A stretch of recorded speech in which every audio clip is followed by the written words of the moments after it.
बिहार की राजधानी पटना के दूरदर्शन केंद्र ने देश भर के दूरदर्शन केंद्रों में अपनी अलग पहचान बनाई है। यहाँ किए गए उपायों से न सिर्फ पर्यावरण को शुद्ध करने में मदद मिली है, बल्कि वर्षा जल का पेड़ पौधों की सिंचाई में इस्तेमाल हो रहा है। वर्षा जल जो परिसर में गिरता था और शहर के सीवर में मिलकर बेकार चला जाता था, अब परिसर में उसका संचयन करके उसे उपयोगी बनाया जा रहा है। कार्यालय प्रमुख और उप महानिदेशक अभियांत्रिकी राजीव सिन्हा कहते हैं कि इससे न सिर्फ भूजल स्तर ऊपर आएगा, बल्कि भंडारित जल का पेड़ पौधों की सिंचाई में भी उपयोग हो रहा है। हम इस समय दूरदर्शन केंद्र के परिसर में हैं पटना के, और यहाँ पर चूंकि ये जो इमारतें हैं वो सब पुरानी बनी हुई हैं, तो उस लिहाज से जल प्रबंधन की दृष्टि से नहीं बनी हुई हैं, लेकिन यहाँ पर जो काम हुआ है अभी वर्षा जल संचयन का, उसके पीछे एक प्रेरणा स्रोत और इसे क्रियान्वयन देने में हमारे उप महानिदेशक इंजीनियरिंग श्री राजीव कुमार सिन्हा का बड़ा योगदान है। तो सिन्हा साहब, ये कैसे आपको आइडिया कैसे आया? ये जिस समय लॉकडाउन यहाँ शुरू हो गया था और लॉकडाउन में हम यहाँ थे, परिवार हमारी सब दिल्ली में था, क्योंकि जस्ट उस समय हम ट्रांसफर होके आए थे। हुआ ये कि लॉकडाउन में चूंकि पूरी मार्केट बंद, हमारे पास कोई काम नहीं था, तो हमने सफाई अभियान शुरू किया। यहाँ सफाई अभियान के दरमियान हमें नजर आया कि यहाँ 10,000 लीटर का पानी का टंकी है जिसको डिस्पोज करना है, लेकिन कोई लेने को तैयार नहीं।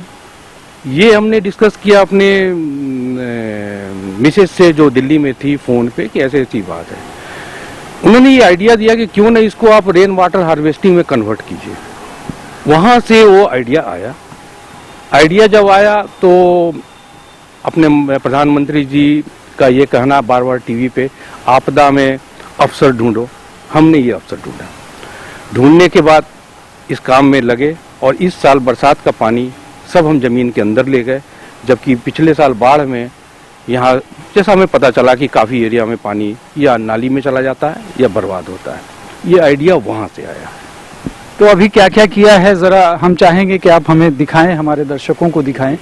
यहाँ पे कुछ गड्ढे हैं, इनके बारे में बताइए, यहाँ पूरी प्रक्रिया कैसे होती है, ये आप हमें जरा बताएंगे। जो 10,000 लीटर का मेरे पास टंकी था, उसका बेस हमने निकाल दिया। बेस निकालने के बाद उसकी पूरे वाल को हमने ब्रिक का रूप दिया, कटिंग कर करके। रेन वाटर हार्वेस्टिंग में सबसे इम्पोर्टेंट जो पार्ट होता है वो होता है उसका वाल खड़ा करना। वो वाल जो, और सबसे कॉस्टली है वो वाल हमने स्क्रैप को यूज करके बना दिया। बीच में ब्रिक बेड डालना होता है। ब्रिक बेड यहाँ भी काफ़ी था, कुछ हमने बाजार से मार्केट से लिया भी, ले करके उसको भरवा दिया। उसके बाद चूंकि उसमें फिल्टर पानी जाना है, तो हमने एक छोटा टंकी जो मेरे यहाँ अनयूज था, जो छत पे था पानी का टंकी, नए की जगह पुराना, उसको हमने यहाँ लगाया। इन दोनों के बीच में हमने एक फिल्टर लगाया, सो दैट कि उसमें गंदगी नहीं जाए, गंदगी में मिट्टी नहीं जाए, केवल पानी जाए। फिल्टर वहाँ लगाया। अब है कि चूंकि पानी जो रेन वाटर है ये तो जमीन पे आएगा, आने के बाद फिर आप ये नीचे देख रहे होंगे, यहाँ हमने जाली लगाया, सो दैट कि केवल इसमें पानी जाए, और अगर कुछ गलती से यहाँ मिट्टी चला भी जाए वो यहाँ फिल्टर हो जाए। ये ओपनेबल है, आराम से जब कभी अगर भर जाएगा तो इसको खोल के हम लोग इसकी सफाई कर सकते हैं। वो उसमें जितना भी पानी जाएगा वो सब जमीन के अंदर जाएगा, कोई पानी बर्बाद नहीं होगा। और इतने बड़े कैचमेंट एरिया में हमने 4 बनाया, एक यहाँ, एक मेन गेट पे, एक मेन गेट के पीछे, एक उधर, 4 हमने बनाया। तो एटलीस्ट हम लोग का दूरदर्शन के पार्ट में यहाँ का पानी हम कंजर्व कर पाएंगे, इतना हम लोग को संतोष है, जिसमें मेरे परिवार का, माननीय प्रधानमंत्री नरेंद्र मोदी का और आप सबका साथ मिला। एक चीज तो ये भी है, जैसे प्रधानमंत्री का एक नारा ये भी है कि वेस्ट टू वेल्थ, यानी कबाड़ से संपदा अर्जित करना, तो लगभग आपने वो काम कर दिखाया है। हाँ, हमने उसी कबाड़ से ही बनाया, चूंकि मार्केट में उसको कोई लेने को तैयार नहीं था। और इसी बहाने उस लॉकडाउन पीरियड में हमने काफी लोग को रोजगार भी दिया। जो इस मिट्टी को कोड़ने में, मिट्टी को भरने में वो लेबर थे, वो यहीं रहते थे इतने बड़े कैंपस में, चूँकि बाहर अलाउ नहीं था। हमने उनको यहीं रहने का इंतजाम कराया, रोजगार भी दिया। इसके बेस को हमने आपको जो बताया कि वो उसको हमने कहीं और यूज किया, किसी चीज को हमने बर्बाद नहीं होने दिया। परिसर अब साफ सुथरा और हरा भरा हो गया है। रात को इसकी रौनक देखने लायक होती है और परिसर में प्रवेश करते ही बड़ा ही मनोरम दृश्य दिखाई देता है। पानी की बेकार टंकियों के तल का इस्तेमाल करते हुए बैठने की सुंदर जगह भी बनाई गई है। ये पार्क पहले भी था लेकिन इतना सुंदर नहीं था। आइए देखते हैं यहाँ क्या क्या है। सारी चीजें यहाँ कबाड़ से ही बनी हुई हैं और वो कबाड़ जो कबाड़ी लेने को तैयार नहीं था।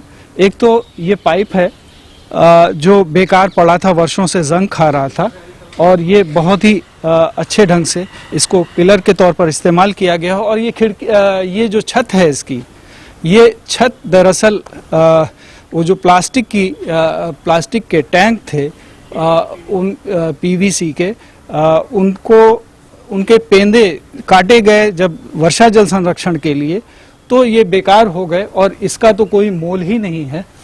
लेकिन ये जो जिस जगह इस्तेमाल हुआ है वो अनमोल है, क्योंकि गर्मियों में जब धूप आती है तो यहाँ पर, या वर्षा में शेल्टर भी हो सकता है और हमारे लिए एक शूटिंग साइट भी है। साथ ही साथ जो हम ये देख रहे हैं, ये जो पेड़ के तने थे बेकार पड़े हुए थे और शायद इस सर्दी हम लोग इसको जला के इस्तेमाल कर लेते। ये कितना सुंदर बैठने की भी जगह है और एक अच्छा एम्बियंस यहाँ तैयार हो गया है इसकी वजह से। इसका जो पेंट है वो भी देखने में सुंदर लग रहा है। तो इस तरह के 2 शेल्टर यहाँ हैं और आगे भी हैं जो हम आपको अभी दिखाएंगे।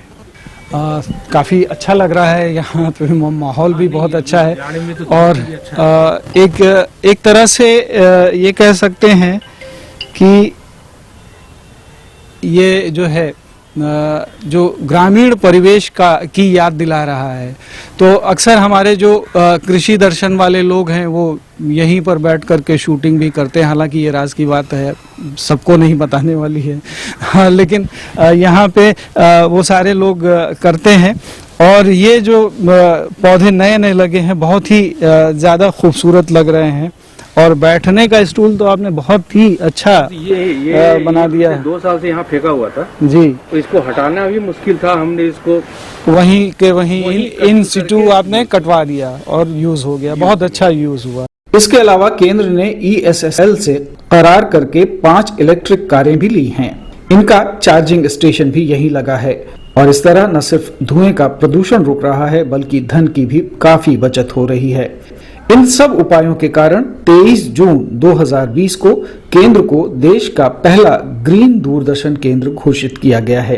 परिसर में बहुत सारे पेड़ पौधे हैं।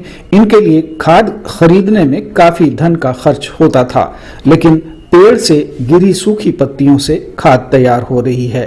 खाद तैयार करने में लगी अलका कहती हैं कि इस तरह तैयार जैविक खाद परिसर में लगे पौधों के लिए पर्याप्त होगी।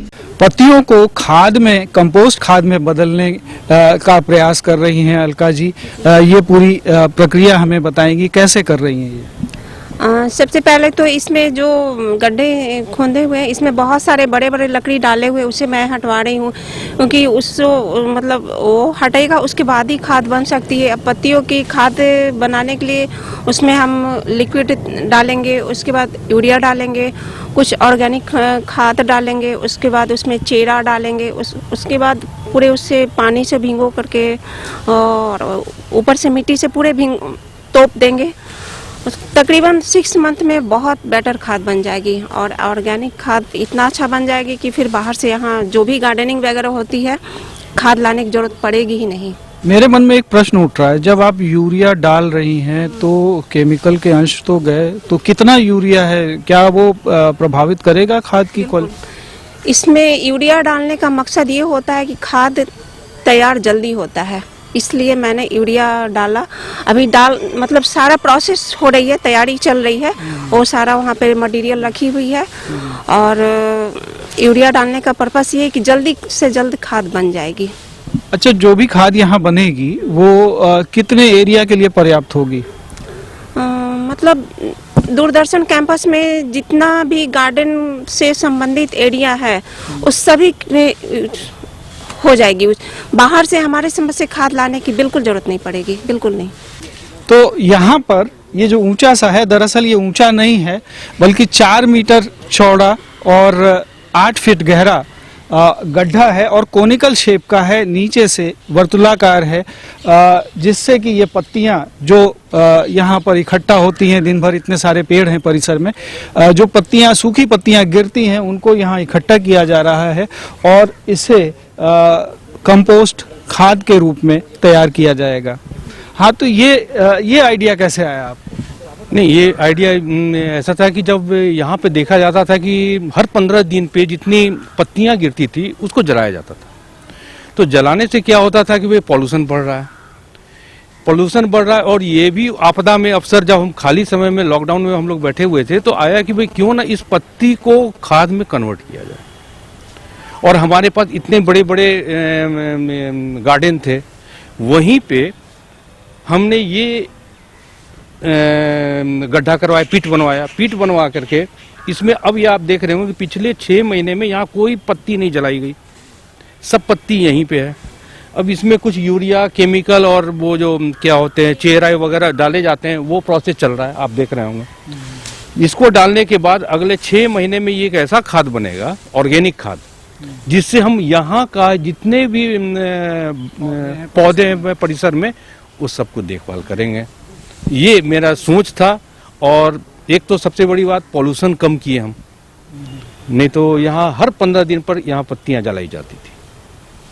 ये एक छोटा सा कंट्रीब्यूशन है पॉल्यूशन कम करने में। जाहिर है कि उससे वायु प्रदूषण बहुत होता था और एक नोवेल आइडिया है, बहुत ही अच्छी तरकीब आपने निकाली है, जिससे कि खाद अपने यहाँ ही उपलब्ध होगी और इससे पैसे भी बचेंगे और हमारा पर्यावरण भी स्वच्छ रहेगा। वो भी ऑर्गेनिक खाद जी, ऑर्गेनिक खाद है ये, इसमें कोई केमिकल नहीं रहेगा, ऑर्गेनिक खाद।